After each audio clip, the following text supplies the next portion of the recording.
இன்று நான் உங்களுக்கு விளக்கப் போகின்ற அருணாச்சல புராணத்திலே பொதிந்திருக்கின்ற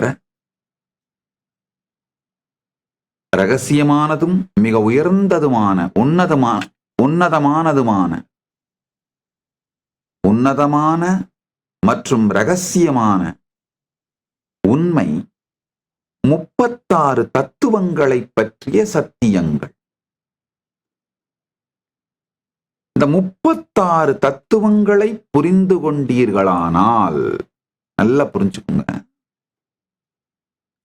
சனாதன நேற்றைய சத்சங்கத்தில் சொல்லிட்டு சனாதன இந்து தர்மத்திலே பல்வேறு சம்பிரதாயங்கள் இருக்கு. அதாவது பிலாசபிஸ்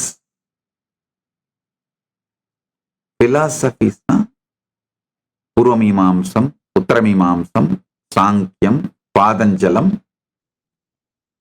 நியாயம், வைசேஷிகம், ஷட்தர்ஷனம்னு சொல்லுவோம். அடுத்து சித்தாந்தங்கள், அத்வைத்தம், துவைத்தம், சைவம். சைவத்தில் 28 சித்தாந்தங்கள் இருக்கு. அதுலயும் கிளாசிக்கல் சைவ சித்தாந்தத்துல உட்பிரிவுகள் வேற இருக்கு. மெய்கண்டார பரம்பரை, அது மாதிரி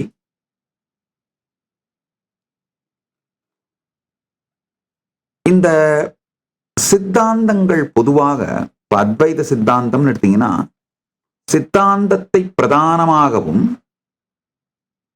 அவர்கள் சொல்லுகிற சத்தியத்தை பிரதானமாகவும் எந்த கடவுளை வேண்டுமானாலும் நீங்கள் உங்களுடைய குறிக்கோளாக கொண்டு இந்த சித்தாந்தத்திலே கடைபிடிக்க முடியும். அதாவது அந்த அத்வைத சித்தாந்தத்தை வாழ்பவர்கள் யாரை வேண்டுமானாலும் இஷ்ட தெய்வமாக ஏற்றுக்கொள்ளலாம், பரம்பொருளாக ஏற்றுக்கொண்டு அந்த சித்தாந்தத்திலே சாதனை செய்யும் பொழுது அந்த இஷ்ட தெய்வத்தினுடைய தரிசனம் கிடைத்து சாயுஜ்ய முக்தி கிடைக்கும்.